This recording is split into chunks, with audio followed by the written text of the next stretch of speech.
House of Representatives has called on the federal government to establish more permanent orientation camps and rehabilitate new ones to enhance the seamless participation of prospective corps members in the National Youth Service Corps scheme. The resolution of the House followed the consideration of a motion on notice during Thursday's plenary moved by Mr. Garba Momad. The lawmaker, while moving the motion, noted that the Nysc scheme annually trains thousands of youths across various learning institutions for 3 weeks, equipping them with necessary skills and knowledge for the service year. The House is alarmed that some states lack orientation camps to accommodate and meet the increasing number of corps members deployed, while other states temporarily utilize secondary school buildings to accommodate prospective corps members. He stated members present at the plenary voted overwhelmingly in support of the motion when put to a voice vote by the Speaker Tajuddin Abbas, who presided over the plenary. Following the adoption of the motion, the House urged the federal government to collaborate with state governments to construct additional camps and expand existing ones to accommodate at least 5,000 participants in each state of the Federation. Mr. Godwin, the story has it that the refs urging the federal government to build, upgrade Nysc. Are we expected to build and upgrade the Nysc camp at this moment? Is it called for? Beg your pardon. Well, I think if there is one thing I must commend the House of Representatives and actually the member who actually made or raised the motion, I must commend the honorable member that actually raised that motion, because if you ask me, is the Nigerian university is turning out graduates year in, year out, more graduates. The infrastructure on ground to accommodate these core members, are there enough? Of course, it's in the negative. They are not.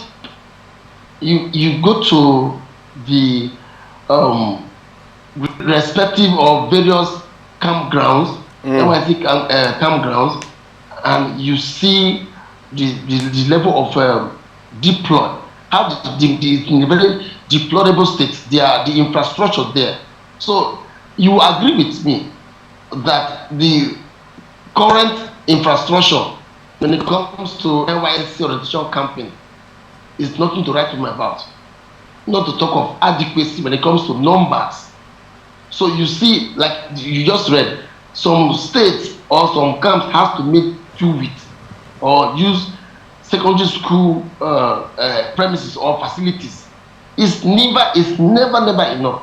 So I think that motion is timely. The motion is welcome. But beyond all that, there is something that is very basic that we are forgetting, which is security. You agree with me that over the years, it's always been in the news when you see family losing their loved ones, losing their children, whom they set out, whom they are proudly supported to go into serving the country for the 1 year compulsory service. And you see that because of the level of insecurity, some states have this pressure because of the deployment. Like now, you cannot ask me to go to the violent prone area where there are insecurity. You don't expect somebody from this area or in anywhere in Nigeria to go to such places. So they have camps there, but because of security, so the level of redeployment makes other states, make the other facilities, puts pressure on them. So I think beyond these facilities upgrade and establishing new ones, there should be more emphasis on security of youth corps members, especially on transit. On transit, you see violent attacks, you see all sort of insecurity, and most of these people lost their lives. I have a brother, or I have a child now, and she's finished a university degree, and she's going to serve the nation, serving Nigeria. So the nation is commendable. Infrastructure upgrades is important. Building new ones is important, but most importantly, security, securing the lives of these youth service members is more important and more paramount, if you ask me. Okay. So there's nothing wrong with it. Nigeria. Okay, sir. Thank you for raising that side of the story about security. Apart from security and renovating the buildings, justice to take care of that. In any case, need their life serving the country. Would you want them to go through so much discomfort? Remember, just a few months ago, there was this youth service member that was actually complaining of the cost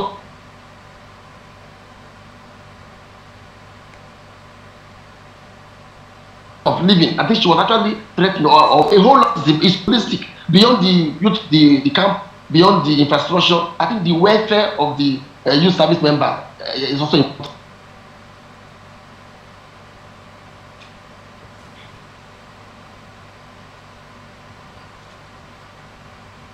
hello, sir.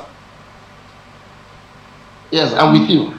Okay, so I was to ask also, the 3 weeks orientation camp has programs that are aimed to equip prospective core members with skills that they could use to survive out there. Apart from renovating the buildings, don't you think they should also look into upgrading these skills to incorporate relevant skills of the 21st century? Because I think most of the skills there are barbing, cosmetology, but we know that the world is moving towards technology. So shouldn't that be a thorough look into the programs that are designed for these core members while they are in camp?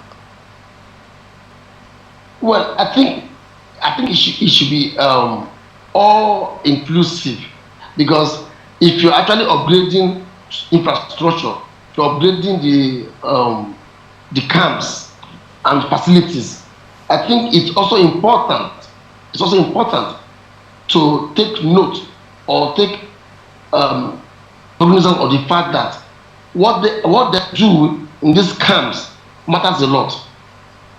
So I believe that the program and the body, the DG and whoever that is in charge of this orientation camp exercises should be able to be abreast with the trends, modern trends, or current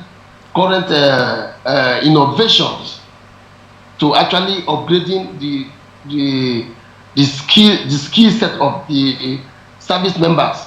So it's also important to do some upgrade. Look at what is involved, technology-driven skills acquisition. Not just like you've said, barbing and what have you. So it's important that the skills should also be upgraded, so as to enhance efficiency. Somebody comes out from the 3 weeks job camp and the person is actually equipped with trendy skills or demand skills that will actually make the person self-reliant and productive too. So I agree with you. Okay, so one more question on this story. Recently, we saw developments regarding a rejigging of the body constituting and the Nysc core, and one of the proposals that was given was that they want to incorporate medical doctors, the graduates, medical doctors from school, on a 1 year, also incorporate them into the core, and also establish a teachers corps for students who must have studied educational sector, now education in school, I beg your pardon. Now the question is, for somebody who spends 6 to 7 years in university studying a course like medicine and surgery, and he's been incorporated into the Nysc to go do a 1 year service to the nation, and after that he still has to go back to do housemanship. So the question is, should they be incorporated into this sector as well as the teachers, as also creating the teachers corps, or should it be as it has been, considering the fact that these most of these persons have spent 5 to 6, 7 years in school? Like I said, it's supposed to be an all-inclusive thing. There's something wrong with medical students being in the camp too. In any case, they have people fall sick. People fall sick on camp. So I think that is where their expertise will be required and needed. And in any case, there should be facilities, there should be things that even a medical student should have gotten some impact to be impacted in the course of being in the camp, those 3 weeks in the camp. And not just that, the teaching skills, students that actually finish in the education faculty or department.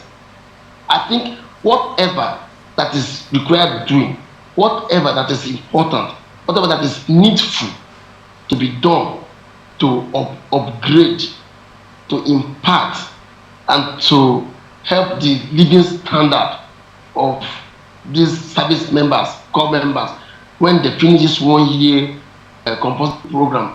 It is important that it should be put in place. It's very important. So I support whatever laudable ideas that they want to initiate or introduce to enhancing the service program, the 1 year service program. As I support every initiative to upgrading the system.